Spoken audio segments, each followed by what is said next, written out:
Ameublement Tanguay en première ligne. À l'Esprit sportif aujourd'hui, pandémie oblige, l'alpiniste François-Guy Thivierge poursuit son défi 55 montagnes en 55 mois au Canada. Je suis vraiment comblé actuellement. Je continue ce rêve-là, puis ça me fait grimper des montagnes partout à travers le monde. L'inquiétude ronge les sportifs qui voient leur confinement prolongé. Même s'il y a une patinoire extérieure, on ne sait même pas si on va pouvoir aller jouer en gang dessus parce qu'on va se faire avertir. Et les premiers coups de patin des joueurs européens chez les Remparts.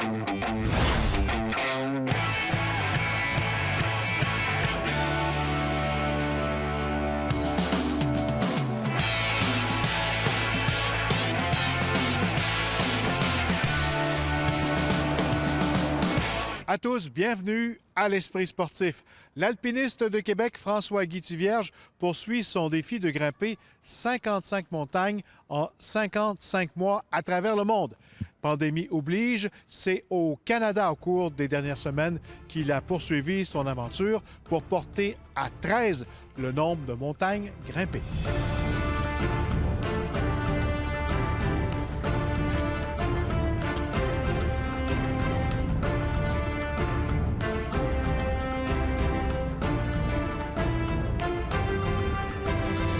François-Guy Thivierge, bienvenue à l'Esprit sportif. Ça fait plaisir. Merci de l'invitation. On se retrouve encore une fois aujourd'hui pour parler de ce fameux défi, le 55 montagnes en 55 mois, qui n'a pas pris d'arrêt vraiment malgré la pandémie. Résume-nous un petit peu où tu en es rendu jusqu'à maintenant. Bon, on a commencé en septembre 2019. Ça a bien été. Je suis allé monter 3 belles montagnes en Italie, en France puis en Suisse.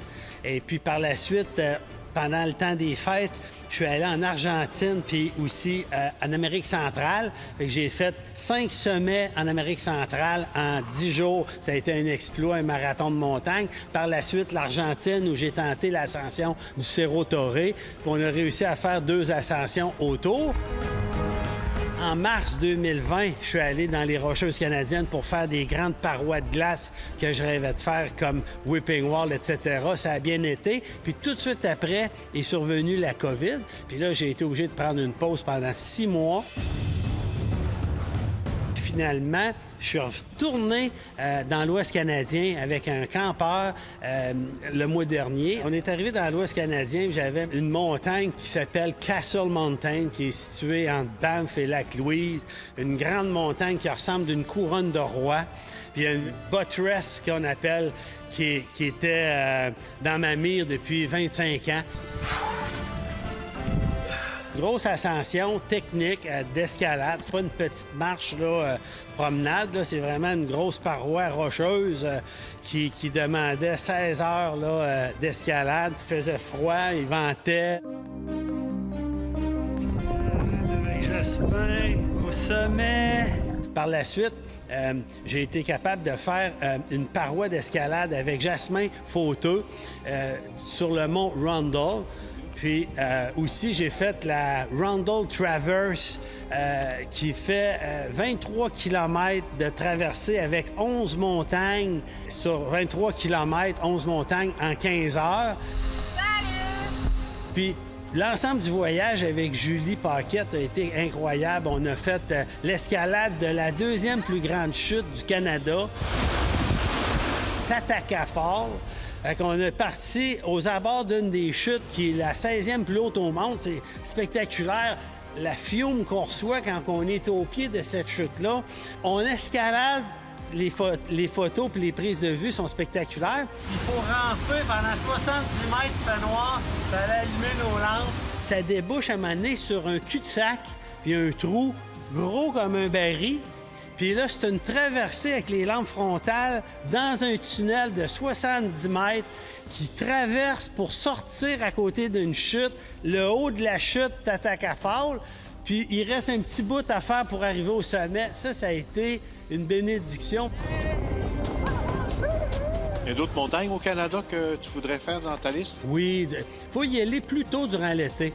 Donc, il faudrait que j'aille, mettons, pour Assiniboine, Edith Cavell, puis le mont Robson, qui reste encore là, dans ma liste. Puis que comme j'ai 4 ans pour compléter mes 55 montagnes, je risque de retourner dans l'Ouest canadien pour escalader les montagnes qui restent à checker là, au Canada. On parle des Rocheuses canadiennes comme un des endroits à travers le monde que c'est vraiment spectaculaire comme site. C'est des belles montagnes de 3000 mètres et plus. Il y a des montagnes, des parois rocheuses qui sont techniques aussi. Donc, ça repense un peu ma philosophie de grimper plus au Québec, au Canada. Ça fait une nouveauté dans mon projet. Dès que les frontières de d'autres pays vont s'ouvrir graduellement, bien, je vais pouvoir peut-être voyager puis aller aux États-Unis puis aller en Europe, etc. Je suis vraiment comblé actuellement. Je continue ce rêve-là. Puis ça me fait grimper des montagnes partout à travers le monde. Puis le but, c'est de partager ça au grand public. Après la pause, le sport toujours en confinement et la nageuse Aurélie Rivard.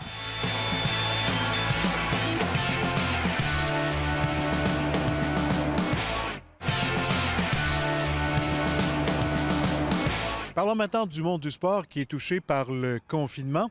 Avant, c'était le 28 octobre. Maintenant, c'est le 23 novembre et les sportifs sont de plus en plus déçus. Le reportage de Stéphane Turcot. La glace est immaculée et le restera encore au moins jusqu'au 23 novembre. Moi, personnellement, je n'étais pas surpris à ce que la date soit repoussée d'un mois. Je suis un peu déçu de la décision, là. Christian et Quentin sont deux joueurs de hockey junior qui doutent même pouvoir jouer dehors cet hiver. Et, avec les mesures qu'il y a en place en ce moment, même s'il y a une patinoire extérieure, on ne sait même pas si on va pouvoir aller jouer en gang dessus parce qu'on va se faire avertir. J'ai beaucoup d'amis dans le domaine qui en ce moment sont au bord du gouffre. Marie-Ève Moras est propriétaire du studio de danse Diversion et ne croit pas que son plancher de danse représente un problème. Dans les écoles de danse, on est très sécuritaire. Il y a une désinfection à chaque heure. Y a-t-il vraiment des entreprises en ce moment qui opèrent encore, qui font une désinfection? On comprend juste pas pourquoi que nous, avec nos grands espaces encore, le 2 mètres, la désinfection, toutes les mesures sanitaires qui sont encore plus... même dans les écoles, ils font même pas ça. Fait que je comprends pas à quel point on est si dangereux que ça là, pour les gens. Donc, automatiquement, la porte, elle est fermée au niveau des écoles parce que les écoles sont frileux d'avoir quelqu'un qui rentre chez eux. Stéphanie Couturier est propriétaire d'Evolufit qui offre depuis 3 ans dans les écoles des courses à obstacles pour les jeunes. Un sport individuel et qui pouvait encore s'adapter à la pandémie. C'est vraiment triste parce que je suis dans une espèce d'impasse de savoir qu'est-ce que je fais. Est-ce que je continue à m'acharner contre une espèce de monstre qui est devant moi, qui veut pas comprendre que le sport, c'est important, qui veut pas comprendre tout ce que ça fait aux jeunes? Eux, les joueurs de baseball des Canonniers, sont privilégiés avec le statut de classe bulle et sport-études. Ils peuvent poursuivre leur entraînement. C'est comme quand on sort d'ici, on revient dans un monde normal, mais quand on rentre ici, on est comme anormal, on bouge, les jeunes ont des sourires à travers leur masque. Parce qu'on essaye d'en profiter, puis on fait attention aussi quand même parce qu'il y en a d'autres qui sont malheureux. Et ceux qui sont malheureux n'ont pas tellement confiance en la nouvelle date du 23 novembre. Honnêtement, j'ai peur que ça aille jusqu'à Noël. Moi, j'y crois pas du tout. On nous écoute pas. On nous écoute pas du tout. Comme obligé de rester chez nous à gamer, mettons, avec nos amis, mais tu sais, c'est sûr, c'est pas le fun. C'est moins le fun que jouer au hockey pour de vrai. Là. La situation est identique pour les équipes québécoises de la Ligue de hockey junior majeur du Québec, sauf que le circuit Courtois a présenté un nouveau plan à la santé publique pour pouvoir même disputer des matchs en zone rouge. La réponse viendra demain, mercredi, et si c'est non, à nouveau, les matchs seront suspendus, et ce jusqu'au 23 novembre prochain. Stéphane Turcot, à Québec. Athlète de l'année féminine au récent Gala Sport Québec, la nageuse paralympique Aurélie Rivard est déçue de l'annulation des Jeux de Tokyo. L'athlète de 24 ans était prête à connaître ses 3e et meilleurs Jeux paralympiques. À la fin 2019, la nageuse paralympique Aurélie Rivard déménage à Québec dans l'espoir de connaître ses meilleurs Jeux olympiques à vie à Tokyo en 2020. Je trouve ça très décevant d'avoir changé ma vie autant pour peut-être rien. On le sait pas. Donc oui, j'avais beaucoup d'attentes pour les Jeux. Depuis le début de la pandémie, Aurélie Rivard a perdu sa routine et ses repères, comme bien d'autres athlètes de pointe. Moi, je me lève à tous les matins en sachant exactement ce qui va se passer dans ma journée. Puis là, du jour au lendemain, il n'y a plus rien. Puis même encore aujourd'hui, oui, on a repris l'entraînement, ça fait quelques mois, mais ça peut se terminer n'importe quand. On n'a pas d'horaire de compétition. Aurélie Rivard est 5 fois médaillée olympique, dont 3 fois championne aux Jeux de Rio en 2016. À 24 ans, Tokyo aurait possiblement été ses derniers Jeux. Après Tokyo, j'y aurais été une année à la fois. Là, vu que c'est 2021, il y a beaucoup plus de chances que je me rende en 2024. Là, ça va être beaucoup plus près parce que 4 ans, c'est quand même très long. Encore une fois, si les Jeux sont annulés, je sais pas ce que je fais. Je sais vraiment pas. C'est pour ça qu'elle continue de s'entraîner à Québec et de croire à la fin de cette vie inhabituelle. Il faut faire abstraction de tout ça, puis faire semblant que tout va bien, que c'est une année comme les autres, puis que tout est normal, mais c'est pas facile. Il faut vraiment faire semblant. Mais elle n'a pas fait semblant ici de gagner le titre d'athlète féminine de l'année au Québec. Pour une deuxième fois en carrière, ce trophée lui appartient bel et bien. Quand j'ai reçu l'appel, en fait, c'était comme une bonne nouvelle parmi plein de mauvaises nouvelles avec le report des Jeux, tout ce qui s'est passé. Ça m'a beaucoup encouragée. Je veux dire, l'année 2019, on dirait que ça fait 15 ans, là, tellement que c'est là. On dirait que, je veux dire, 2020 est tellement prenante. Ouais, 2020 n'est pas encore terminé. Stéphane Turcot, à Québec. 2 semaines après leur arrivée en sol québécois, les 2 joueurs européens des Remparts, Viljami Mariala et Apo Sivonen, ont participé aujourd'hui à leur premier entraînement avec leur nouvelle équipe.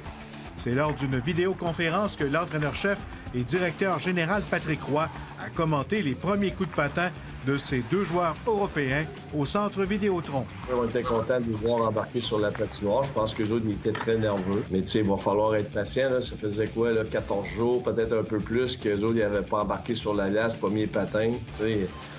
Puis ils sont arrivés un petit peu, là, pas en retard, mais ils sont arrivés, ils n'ont pas eu beaucoup de temps là, pour se préparer pour la pratique au niveau de l'équipement, nouvel équipement, nouveau bâton. Ça va prendre, faut leur donner là, une bonne semaine là, pour faire une bonne évaluation puis de voir comment ils vont. Mais tu es capable de voir les deux, là, ils ont des très bonnes habiletés.